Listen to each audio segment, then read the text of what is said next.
From a cold-blooded and ruthless killer who murdered without care to satiate his own power-hungry bloodlust, to a caring father who often fights to defend others, Vegeta no doubt has one of the greater character development arcs in all of Dragon Ball. His evolution from the killer that debuted in the Saiyan Saga with his eyes on power and gaining the Dragon Balls, to Goku's friendly rival who even has his own family in Dragon Ball Super is among the many reasons the character is so beloved by fans. His development as a character is often dissected and discussed, and there is no doubt many critical moments throughout the series that greatly contributed to his change, but I feel some of these moments are no doubt more crucial to Vegeta's change than others. There's many significant occurrences that people may argue was the moment Vegeta made the transition from good to bad guy, but I have a moment in mind that completed Vegeta's character arc that fully indicated his transition. Join me as I break down some of the crucial moments in Vegeta's journey that marked his development as a character and the day I feel Vegeta was truly redeemed. My name is Champisard. Don't forget to like, comment, and subscribe, as it really does help the channel grow and it helps the video do well, and I thank you for the support.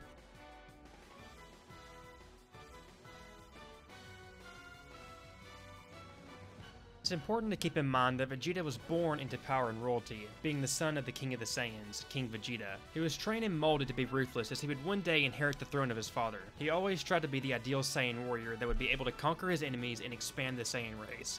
The Saiyans are sadistic and aggressive by nature, with a few exceptions. Vegeta was molded and influenced from birth, and these factors played a crucial part in his development. He also witnessed Frieza conquer and enslave his people, which would create even further resentment and hatred in his heart. This time for Frieza, and we would see this play a significant part in his character development in the Frieza arc, especially when we see him die at the hands of Frieza. Prior to the beginning of Vegeta's change, he was a selfish killer for an extended period of time after we initially met him. I'm referring to beyond just the Saiyan arc when he first clashed with Goku. We saw an even more ruthless side of Vegeta after he ventured to Namek in pursuit of the Dragon Balls. Once there, we saw him traverse the planet, slaughtering any Namekians that stood in his way from attaining what he was after. This killing spree truly didn't halt until he decided to ally himself with Gohan and Krillin to fend off the Ginyu Force. But even then, that was a decision stemming from a selfish desire, as Gohan and Krillin merely represented pawns to contribute to his survival and overall schemes of attaining immortality. The first inkling behind the harsh exterior betrayed about Vegeta was his tearful speech to Goku as he was murdered at the hands of Frieza. This showed there was more depth to him than just being a killer, but it by no means represents him turning a new leaf. I don't think that began until well after the Frieza arc.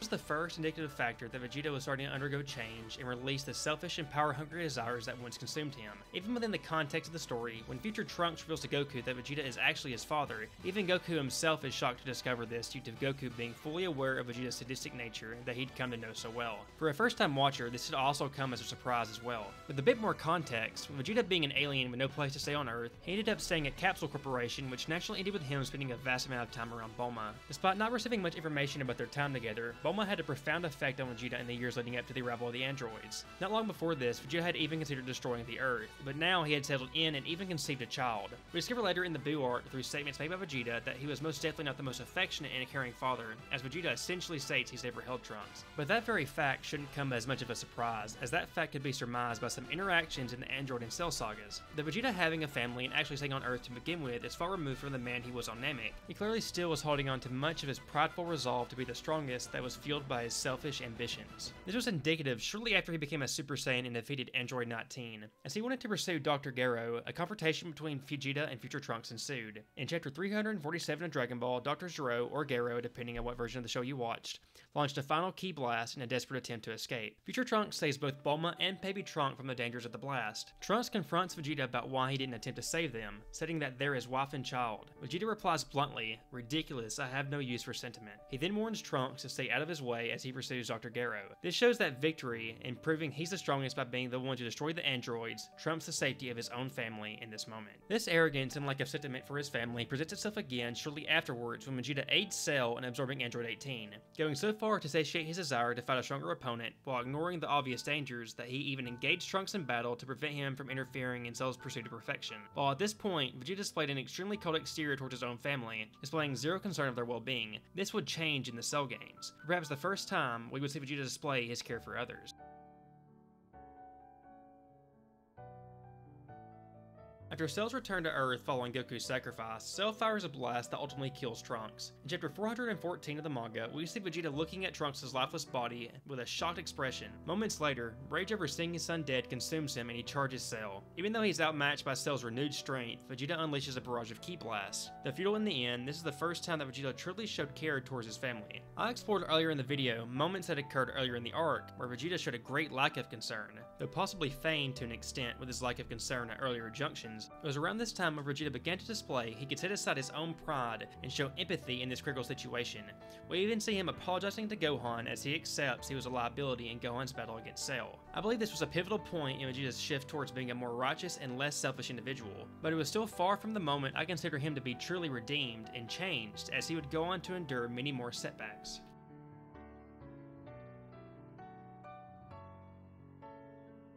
The 7 years that followed between Cell's defeat and the beginning of the Majin Buu saga was showed more of a distinct shift of change in Vegeta's character. At the beginning of the Buu saga, leading up to the beginning of the World Martial Arts Tournament, it's easy to decipher how Vegeta has grown more gentle and caring towards his family. While he remains arrogant and stern, we see the vast difference from the man he was prior to the Cell games. This was short-lived though, as Vegeta would eventually give in to his selfish inhibitions and selfish impulses that had plagued him for so long, and he once again becomes consumed by his desire to be the strongest. This is where Majin Vegeta was born. After witnessing how Goku had grown in the afterlife, the fear of being weaker than Goku that had subsided in his absence once again plagued Vegeta. Knowing that in his 7 years of training he had yet to close the gap between the two, he permitted himself to become consumed by Babidi, believing it would be the only method left to level the playing field and force Goku into a fight while he was still on Earth, for the chance to defeat him vanished entirely. Vegeta giving into his darker impulses that drove him so much earlier in life, and expressing a desire to return to his roots was clearly a massive setback for him. But in the overarching theme of the narrative, it was the final hurdle he had to overcome to truly change. Killing the bystanders at the tournament, strong-arming Goku into a fight even amidst the perilous situation of Buu's revival at hand, and giving into his Saiyan pride and jealousy of being weaker and had been saved by Goku in the past, were all key elements and signs of his Majin descent. It became clear that even after all those years, Vegeta was still consumed by jealousy and resentment towards Goku. Vegeta, being as prideful as he was, had always been plagued by his own ego that put him in avoidable situations that would often end up costing him. For a long time, being weaker than Goku when he saw himself as far superior is what drove much of his training and goals. With Goku's arrival back on Earth in the afterlife, seeing he was still weaker, and Babidi being present to help him bridge the gap in power and wash away any family ties holding him back, the perfect storm had appeared for Vegeta's unresolved issues to arise yet again. Vegeta's insatiable pride that had always defined him had once again gotten the better of him, but it was this final hurdle that would set up what many would consider to be Vegeta's ultimate moment of redemption and one of the most iconic moments of the series.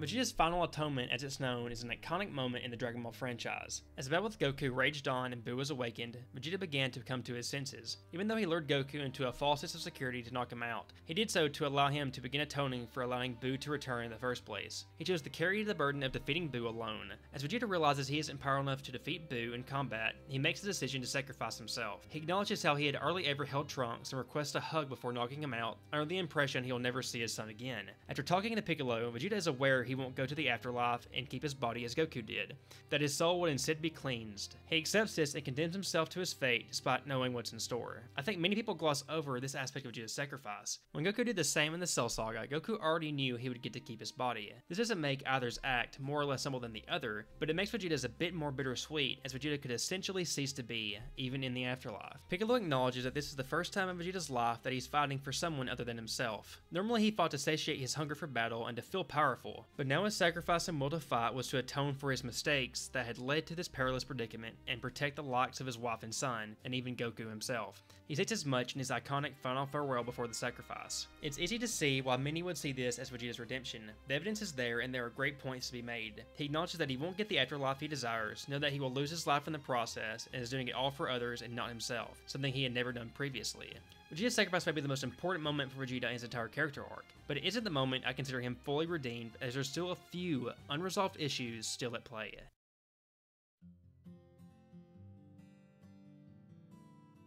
Vegeta's speech that he gives as he observes the fight between Goku and Kid Buu is one of my favorite moments in the series. While also great in the manga, the anime expands on it. But Vegeta's sacrifice versus Buu was the culmination of many narratives that made his sacrifice so compelling.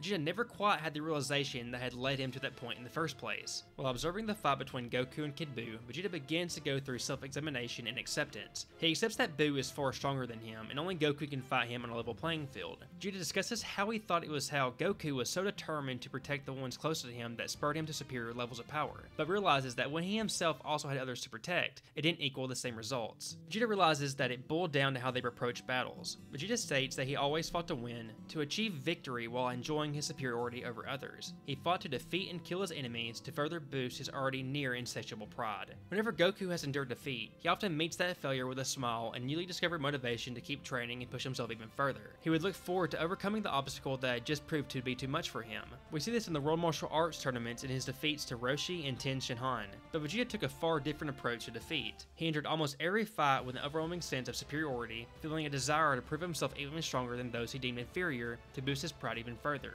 When the outcome he so desperately wanted didn't transpire, defeat would consume him, and he would consider it a complete and utter humiliation. When failing to defeat Goku and the others on Earth, Vegeta became unable to accept the fact that Goku shouldn't be able to surpass him, citing him being a Saiyan elite with more potential often being the case.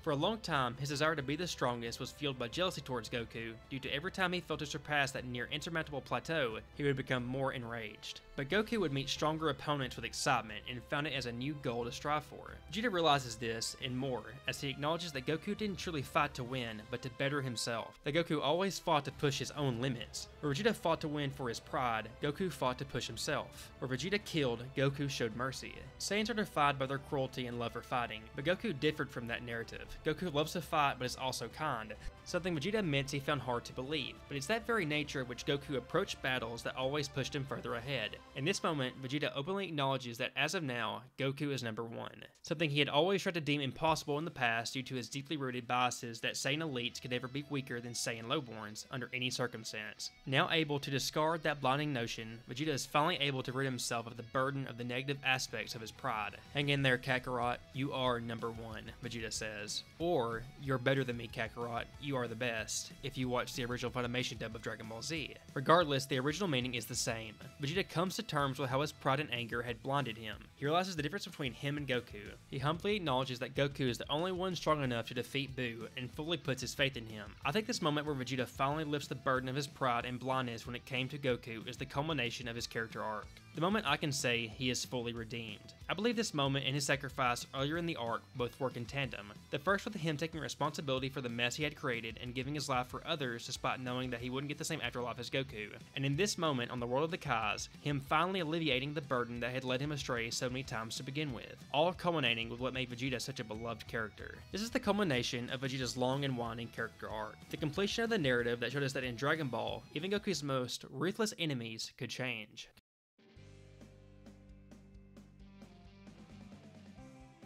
Things have changed significantly between Goku and Vegeta in Dragon Ball Super. What was once a toxic rivalry fueled by bitterness is now one seen in terms of friendship, as both push each other to be better. Perhaps Vegeta's changed approach to growing stronger is what bridged the difference between him and Goku, as in Dragon Ball Super we see Vegeta surpass Goku and remain almost equal to him in power for the majority of the series, which is a far cry from the case in Dragon Ball. In Battle of Gods, upset over seeing Bulma injured by Beerus, Vegeta unleashes his rage in Super Saiyan 2 and does more damage to Beerus than Goku did even in Super Saiyan 3.